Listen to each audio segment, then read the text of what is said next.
Welcome to the new way of recording client communication using activities in APS Practice Management. Firstly, we'll need to open Central Console to take a look. In the Client band and in the Matter band, you'll see that there is a new Activities feature. When I click on Activities for the client A-Person Investments Proprietary Limited, you can see on the right-hand side over here that there is an activity. Activities allow you to record discussions, meeting notes, communication, different preferences that you'd like to record, set a status, priority and due dates, as you can see here on the right. To be able to enter new information, just simply click Edit Mode and right click in the grid view to create a new activity. That adds a new line or a new row. The active status comes up by default. You can change that. If I'm entering in, the practice has the opportunity to put in the relevant subjects. The contact that you have here will be the people that have been related to the entity or the client that I have selected. So Ivan and Isabel are directors, and we added those in as relationships. We get to set a priority. Again, that can be practice defined. You get to put in a description. If it's an action that needs some follow-up, then just enter in the date of when you need that completed by. You enter in the type. Again, this is defined by the practice.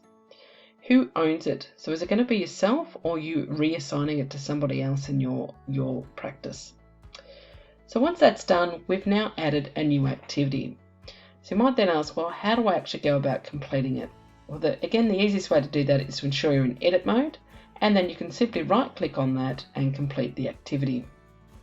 There we have it. We've gone and created and completed an activity.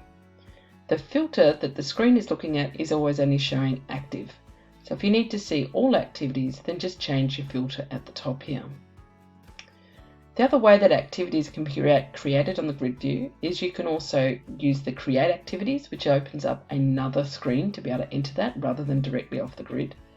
Or you'll see that screen when I also use this option here to add related activities. So I've got an original activity, but I want to add a related activity.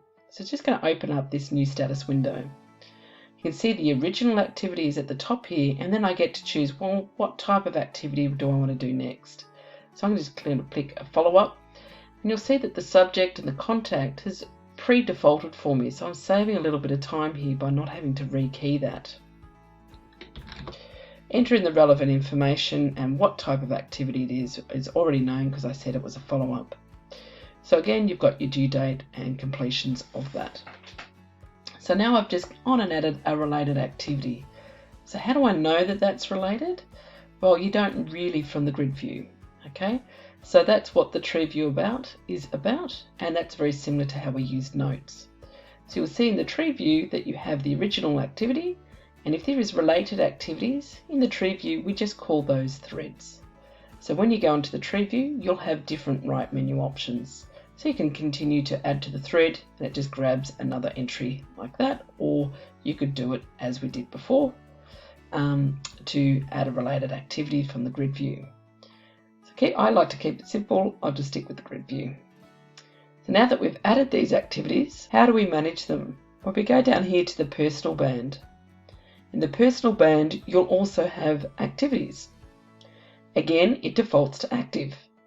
So this now lists all my active to-do activities. So if I want to go through the list, I can simply just right-click and complete activities. If I want to create any new activities from here, the only option that will allow me to do that would be to create a related activity. Because it's related, it knows the client. The other options, new and create activities, doesn't know which client to create it for, so it will come up with a prompt saying you can't add it here. So we can use the activities to go and complete them and use that as my active activities list.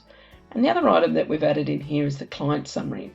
So that's nice to use to give you a summary of all the clients that you've added activities to. So this kind of tells me these are the most common clients that I deal with. And I can go through these clients listing here and go, oh, I had a discussion again recently with Atkin Imports, so I can go and create a new one from here and go through and add the information because these are my current contacts. So that's just a couple of ways where activities can be used to be managed and how we create them. The final thing that I wanted to show you is some reporting.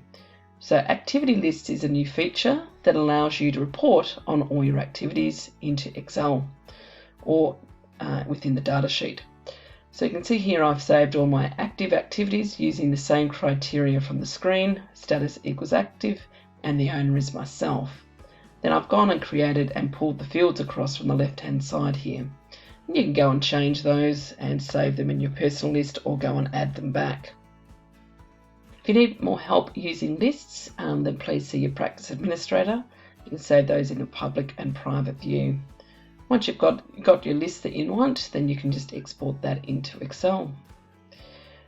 So these are the main features that we've added around activities. So some key summaries to take away. Why did we put activities in? To help you communicate, record that communication with your clients in a centralized database. Using the reporting features that you're also familiar with by using activity lists, the personal page, and being able to create those activities in Central Console. Those features can also be further enhanced by the BPA product by adding in alerts and notifications of anything that's requiring a due date, and coming up to that due date, BPA can send you some alerts around those. Thank you, and I hope you found that information useful.